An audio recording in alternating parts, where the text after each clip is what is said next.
Pro India के लिए मैं आनंद कर। आज हम एक ऐसे स्थान पर जहां ऐसे शानदार मौसम के अंदर जहां जरूरत होती है आंखों को सुंदर दृश्य दिखे, धार्मिक दृश्य दिखे, ऐतिहासिक दृश्य दिखे, और मुझे सामने नजर आ रहे हैं रातानाडा गजानन।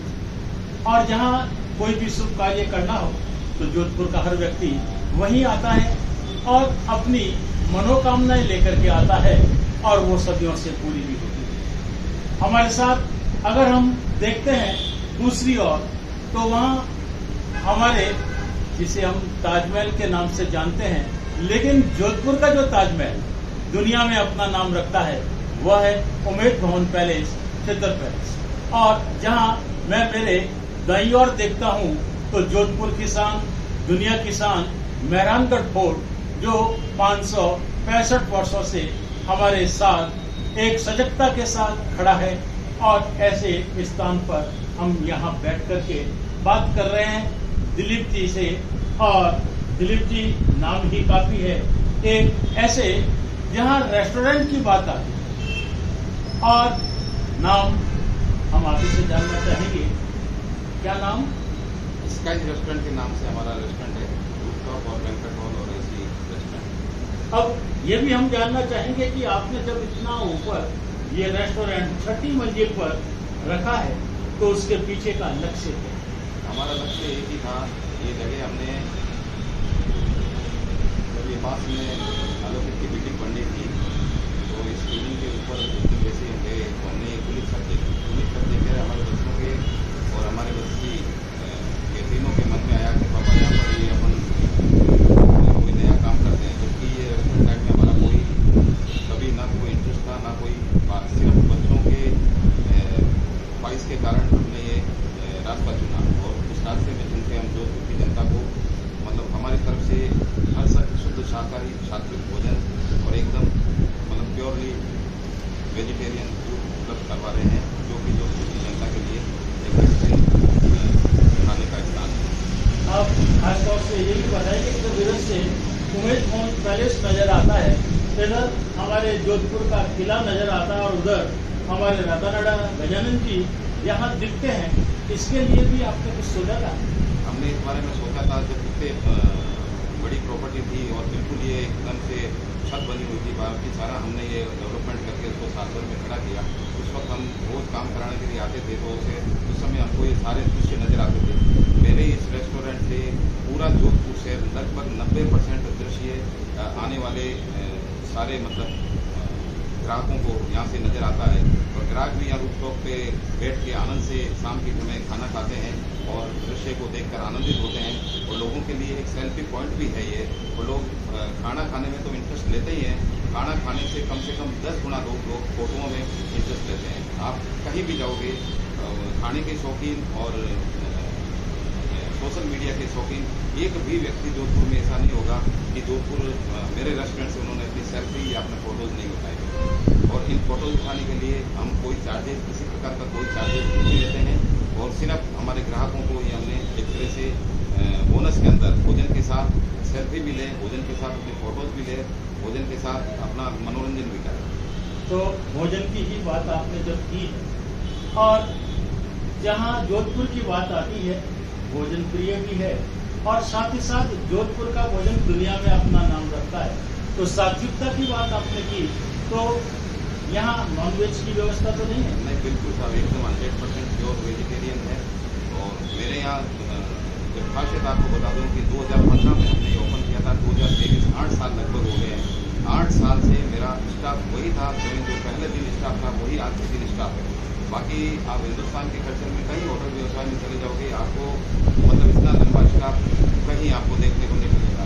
यही कारण है कि हमारा स्वाद 16 मई 2016 को जो स्वाद था वही स्वाद आज हम दे रहे हैं। कोई टेस्ट में फर्क नहीं है। रही बात सामग्री की, कोई भी किराने का सामान हो, चाहे भले दूध, दही, पनीर जो भी हो, हम जिस दिन से ओपन किया उस दिन से सेम चीज़ ही यूज लेते हैं।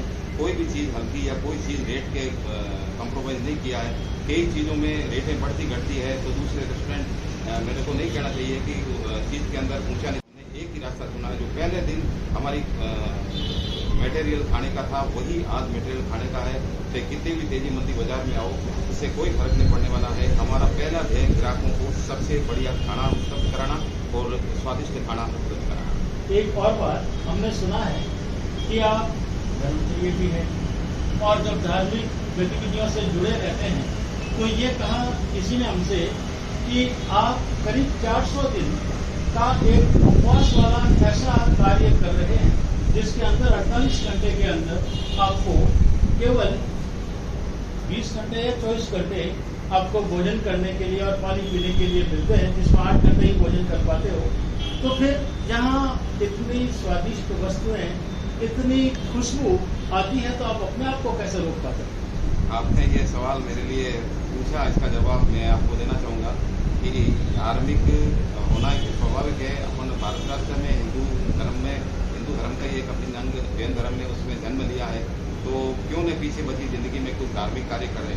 आपने बोला कि भाई इतना स्वादिष्ट व्यंजन बनते हैं, आपकी तरह तरह की खुशबुएं आती है, तो आप इसको कैसे मतलब रोक पाते हैं? ये बिल्कुल सच है। मैंने शुक्लाष्टमी के दिन एकांत तप के नाम पे तपस्या चालू की थी, वो आज भी मेरी गतिमान है और आगे मैं ईश्वर का अगर मेरे पास सहयोग रहा और गुरु भगवंतों को आशीर्वाद रहा तो मैं ये पूरी तपस्या को पार करूंगा। उस तपस्या के बीच में मेरे को 48 घंटे के मतलब आपको साधारण भाषा में बोलूँ तो एक दिन खाना और एक दिन नहीं खाना। 48 घंटे में जो 24 घंटे की रात होती है उसमें मैं पानी भी नहीं पीता हूँ और बाकी 24 घंटे दिन के जो बचते हैं तो एक दिन में 12 घंटे पानी पीने को गर्म मिलता है। मतलब पानी पीने के लिए मेरे को लगभग 20 घंटे से ज़्यादा समय नहीं मिलता है, वो भी गर्म पानी पीता हूँ। कहीं बाहर का होटल का कहीं का मैं पानी प्रयोग में नहीं करता हूँ। खाने के लिए मेरे को 8 से 9 घंटे का वक्त मिलता है। उस दरमियान मेरे को जो भी कुछ भी मेरी रुचि है वो थोड़ा बहुत खा लेता हूँ। बाकी मेरे को एक हैबिचुअल सी टाइप हो गई है कि मेरे को खुशबू है और किसी होटल व्यवसाय में रहकर और किचन में जाकर सब कुछ सेंड करने के बाद खुशबू तड़का वगैरह सब लगता है। उसके बाद भी मेरे मन में कतई 1% भी मन में नहीं आता है कि मैं ये चीज़ खा लूँ वो चीज़ खा लूँ, क्योंकि मन को अगर मारकर कोई तप किया जाता है तो वो अपने आप ही भगवान सब देता है और मुझे उस चीज़ की तरफ ध्यान होता ही नहीं। हम अंत में आपसे ये भी पूछना चाहेंगे कि आप जोधपुर की जनता के लिए अपनी इस जगह के माध्यम से और अपने भोजन के माध्यम से क्या संदेश देना चाहेंगे जो दुनिया तक जा सके? मैं तो जोधपुर की जनता को एक ही संदेश देना चाहूँगा कि मेरा ये होटल कल्चर बिजनेस जो हमारे कहीं दूर दूर तक हमारे मतलब नहीं था, फिर भी हमारे बच्चों की इच्छा को देखते हुए और उन्होंने होटल व्यवसाय शुरू किया। मैं आज भी जोधपुर की जनता को ये कहना चाहूँगा कि मेरे यहाँ पर शुद्ध सात्विक भोजन, शुद्ध शाकाहारी भोजन, यहाँ पर ना कोई दारू का सेवन होता है, ना कोई शराब का सेवन होता है, ना कोई नॉनवेज का सेवन होता है। मेरे यहाँ तक तो इतने तक मैं आपको गारंटी के साथ कह सकता हूँ कि कोई शराब पिया व्यक्ति भी मेरे यहाँ अलाउ नहीं है। अगर हमें मालूम पड़ जाता है कि भाई ये शराब पी के आया तो हम उसको प्रेमपूर्वक हाथ जोड़ के हमारे रेस्टोरेंट से विदा कर देते हैं, ताकि मेरे यहाँ फैमिली के कस्टमर्स आने वाले बिल्कुल शांत शौकत से ऐशो आराम से बिल्कुल अपनी जो भी इंजॉय करें, फोटोग्राफी करें, यहाँ के दृश्य देखें, किधर भी घूमें, तो इसके लिए कोई भी तरह का नहीं है। तो इसके लिए कम से कम मैं ये श्योर करना चाहता हूँ कि मेरे यहाँ पर शुद्ध सात्विक और शुद्ध शाकाहारी और प्योर जैन कल्चर भोजन ही बनाया जाता है और मतलब लगभग 20 से 30%, 40% भोजन तो ऐसा बनता है जिसमें लोग आने वाले लोग लहसुन, प्याज और आलू का उपयोग नहीं करते। इसमें ब्राह्मण लोग भी सबसे ज़्यादा है जो लहसुन प्याज से बहुत ही ऐतराज़ करती है और लहसुन प्याज नहीं खाती है। उनके लिए मतलब हमारे यहाँ बहुत है और हमारे यहाँ पर जो भी जैन भोजन या प्याज नहीं खाने वाले लोगों को पूरा उनको गर्व है कि मेरे यहाँ पर किसी भी तरह का जैसे ग्रेवी बनती है तो उसमें कोई तरह का कुछ नहीं होता है, भाई उसमें लहसुन पड़ गया, प्याज पड़ गया, कुछ से उसको हटा दिया, वैसा कुछ नहीं। मेरे यहाँ पर बिल्कुल ग्रेवी बनती है तो वो टमाटर और मगज बीज और काजू की ग्रेवी बनती है, तो उसमें प्याज का भी सेवन नहीं किया जाता है। तो बिल्कुल मैं संदेश के जरिए कहना चाहता हूँ कि जो भी मतलब सात्विक भोजन बिल्कुल आप निसंदेह यहाँ कर सकते हैं और प्योर वेजिटेरियन के लिए मैं जोधपुर की जनता को हार्दिक आभारी हूँ। मेरे यहाँ जो एक बार ही कस्टमर आया है वो मेरे ख्याल से दोबारा शायद भी किसी रेस्टोरेंट में गया होगा, ये मुझे पूर्ण विश्वास है। बहुत बहुत धन्यवाद आपका कि आपने हमें समय देकर के अपने यहाँ के रेस्टोरेंट के बारे में जानकारी दी।